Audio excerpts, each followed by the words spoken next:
For the past years, you've heard the saying, holy ground, fertile ground. And we are currently in Vespers, which is one of those places that we all consider holy ground.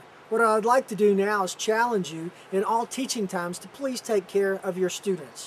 One of the aspects, the things that counselors can do is when they come into Vespers, campfire, or Bible study is to spread out amongst the students. It makes it very hard on the speaker if all of the adults are gathered in one section that leaves a large area of uncovered students. So please make sure that you spread out.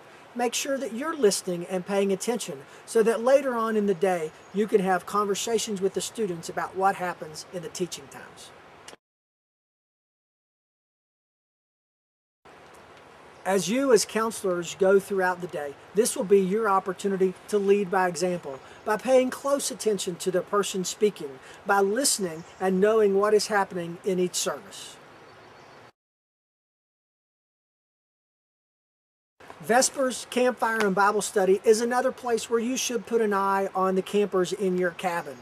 I think it's each person's responsibility as they walk in to begin to locate their kids. That way it helps all of us know what our campers are doing.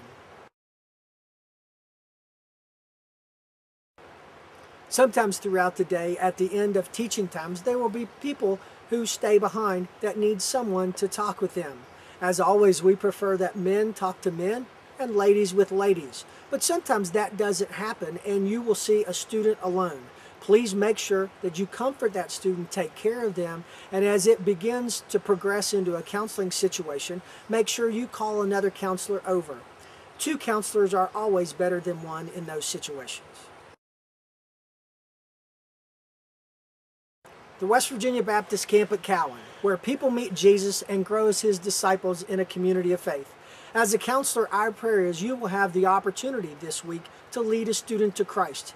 Each of us are individuals, and our prayer is you have your own specific method for leading a student to Christ.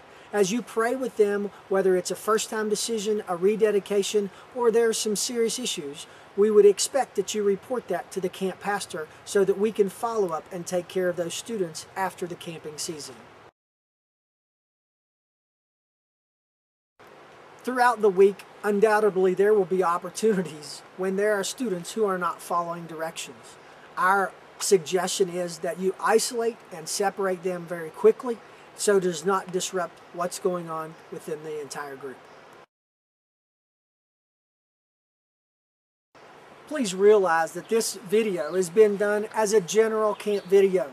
Each camp has their own specific ways and guidelines of doing things, whether it's younger, middler, and exactly how they do small groups, or senior high where we can trust our students and give them a little more freedom.